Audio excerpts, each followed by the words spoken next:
En ce temps-là, Jésus disait à Nicodème, « Nul n'est monté au ciel, sinon celui qui est descendu du ciel, le Fils de l'homme. De même que le serpent de bronze fut élevé par Moïse dans le désert, ainsi faut-il que le Fils de l'homme soit élevé, afin qu'en lui, tout homme qui croit ait la vie éternelle. Car Dieu a tellement aimé le monde qu'il a donné son Fils unique, afin que quiconque croit en lui ne se perde pas, mais obtienne la vie éternelle. Car Dieu a envoyé son Fils dans le monde, non pas pour juger le monde, mais pour que par lui, le monde soit sauvé. » Acclamons la parole de Dieu. Aujourd'hui, nous célébrons la fête de l'exaltation de la croix. La croix était un instrument de torture. Nous avons pris l'habitude de la considérer d'une manière différente, mais c'était un instrument de torture et un instrument très cruel. Les Romains n'utilisaient la crucifixion que dans des cas particuliers. C'était un horrible instrument de torture. Le prisonnier, le crucifié, y restait plusieurs jours et mourait plus par manque de respiration ou parfois même dévoré vivant par les oiseaux, les corbeaux, les vautours, qu'autre chose. C'était un horrible instrument de torture. Comment pouvons-nous exalter un instrument de torture? Parce que Jésus-Christ a accepté cette torture par amour pour nous. Et en le faisant, il a transformé cet instrument de torture en un signe, un symbole d'amour, d'amour suprême. Dieu a tellement aimé le monde qu'il a donné son Fils unique pour que le monde soit sauvé.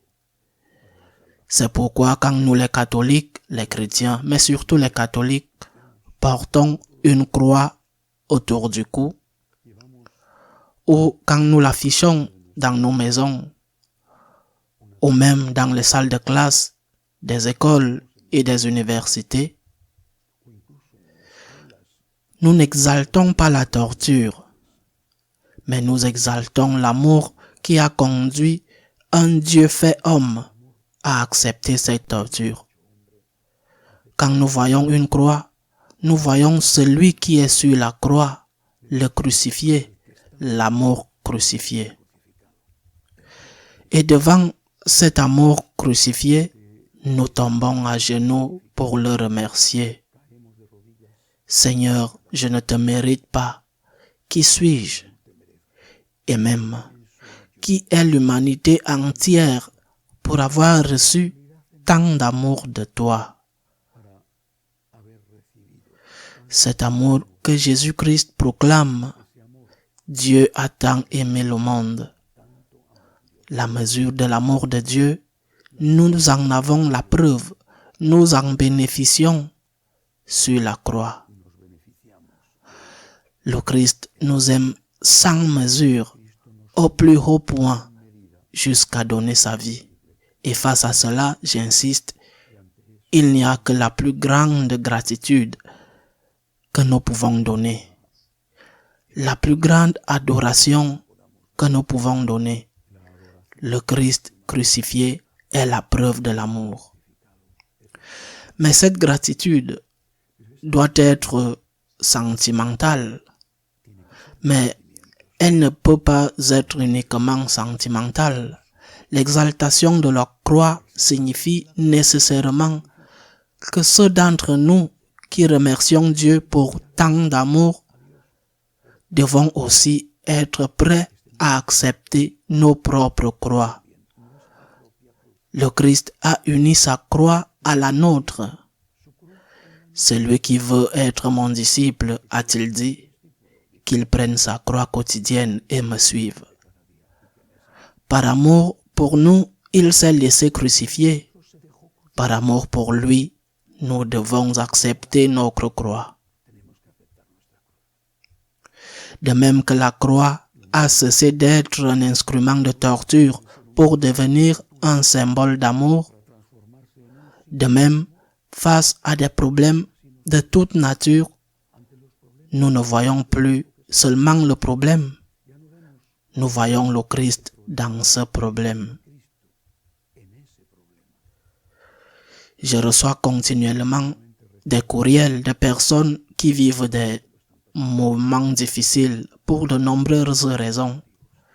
Et très souvent, la grande majorité d'entre eux m'expriment qu'ils sont là, sans désespérer, sans fuir, parce qu'ils rencontrent le Christ sur la croix. Ce qui aurait été un motif de folie, parfois même de suicide, devient, lorsqu'ils rencontrent le Christ, une source de paix, même si la douleur ne diminue pas. La maladie, les difficultés de la vie en commun, les problèmes financiers et tant d'autres choses que nous ne pouvons pas éviter. Je ne parle pas bien sûr des douleurs et des problèmes évitables que nous devrions essayer d'éviter, mais je parle de ces autres qui sont majoritaires et qui font partie du quotidien. En eux, nous pouvons montrer notre gratitude envers le Christ. Pour toi, Jésus, avec toi, Jésus, pour toi, je ne descendrai pas de la croix. Avec toi, parce que je te rejoins sur la croix et parce que je compte sur ta grâce et ta force, Seigneur, pour être là. Pour toi, Jésus, avec toi, Jésus. Lorsque nous faisons cela encore et encore, jour après jour, le problème ne disparaît pas. Parfois, il s'atténue, mais nous sommes différents. Venez à moi, vous qui êtes fatigués et chargés, et je vous donnerai du repos, a promis le Seigneur. Et il a ajouté, prenez ma croix, car mon joug est facile à porter et mon fardeau est léger. Quand nous disons au Seigneur, pour toi cette vie en commun, pour toi cette maladie, pour toi ce problème, pour toi, avec toi, il partage notre croix, nous la portons ensemble, tous les deux. La croix ne diminue habituellement pas, parfois oui, mais nous sommes deux à la porter et c'est possible. Avec toi, Jésus, uni à toi, Jésus, avec ta grâce et ta force, Jésus, pour toi, Jésus, par reconnaissance envers toi. Nous exaltons la croix parce que nous exaltons l'amour. Nous rendons grâce à l'amour en acceptant chaque jour notre propre croix, en demandant à Dieu, tout comme il n'est pas descendu de la croix, de nous donner la grâce, la force, de ne pas nous non plus descendre de nos croix. Ainsi soit-il.